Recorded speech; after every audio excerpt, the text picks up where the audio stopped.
There are at least 3 practical applications from this study. The first is to recognize the iceberg in you from your family. It's easy for us to hate or ignore our past as we get older, but the impact on you from your family is much deeper and much more profound than you realize. We have all, in a sense, come out of Egypt after 400 years of slavery. Again, as we like to say, Jesus is in our hearts, but Grandpa lives in our bones. God gave the Israelites the 10 Commandments for them to learn, how do I do life in God's new family? But they needed the desert for 40 years, as it took a great deal to get the past out of their bones. Again, just think of the negative family patterns from Joseph's family, going back 3 to 4 generations. Your family has negative patterns too. Now, of course, there were positive legacies in his family, just as there are in our families going back generations, but we used our limited time in this session to look at the negative material. Why? Those are the ones that hinder us and keep us from going forward into what God has for us. This is not about digging up dirt or trashing our parents, but it's about raising awareness of negative patterns from our families so we can live freely in the way that God intends. The second application is to discern the good God intends in, through, and in spite of your family and past.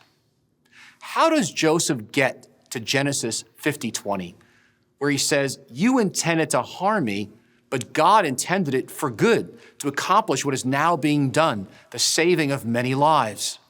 How does he go forward? The answer, very simply, is that he sees God, that God intended or planned it for good. This is the entire lesson of this story and the whole book of Genesis.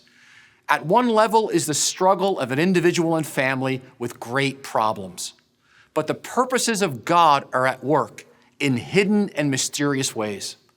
God is working out his purpose through and in spite of Joseph's brothers and the traumas he experiences. The brothers are unaware of this, and they can't see the ways of God. They're filled with fear and anxiety about their family story. They could not see another plan was hidden and working. Joseph is very much a realist. He laments, yet he is certain of God. He knows that even what you planned for evil, God purposed it for good. He trusts that God has a plan for him, not to harm him, but to give him a hope and a future.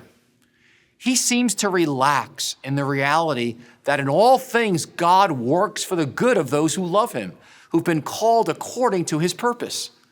That as Proverbs 19:21 says, many are the plans in a man's heart, but it's the Lord's purpose that prevails.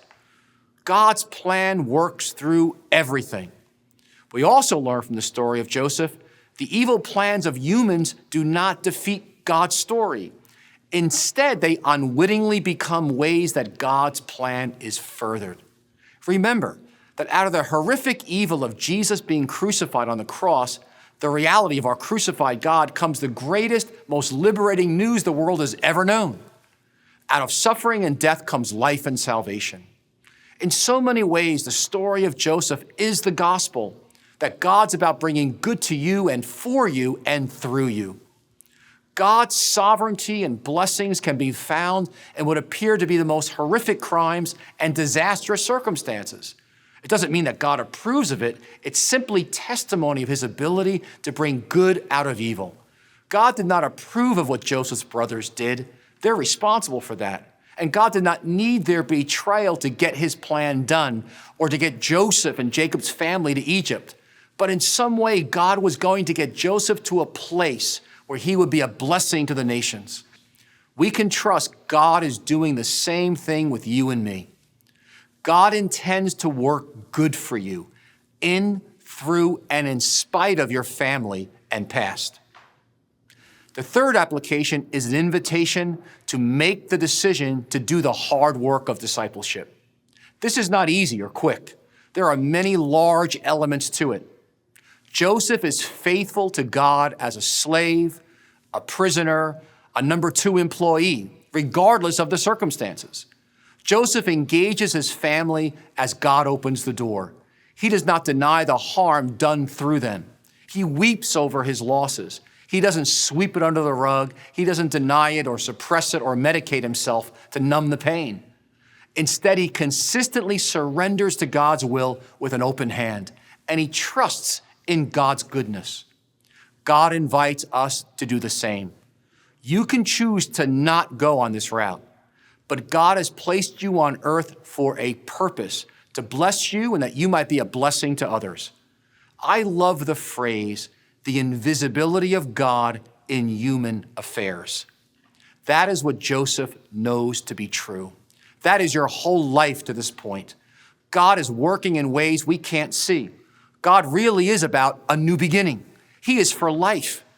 We are to wonder and remain in awe of this, but we can't fully comprehend how he does it, and we can't figure it out. But Joseph, like David, has such a rich personal relationship with God, and he becomes a blessing to the nations. He breaks free out of so much hardship and difficulty. It's incredible. You too can break free for a great future as well. There are treasures in darkness. As Philip Brooks, a 19th century American preacher, said, God wastes nothing.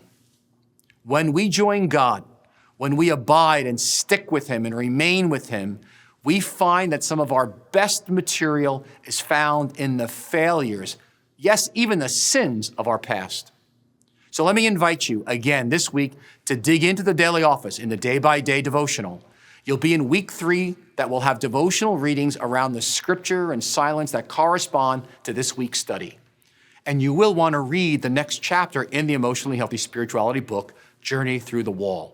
And if you have time, you may want to take the EH Discipleship Personal Assessment, which determines are you an emotional infant, child, teenager, or adult. Just go to emotionallyhealthy.org/mature. It takes about 15 minutes.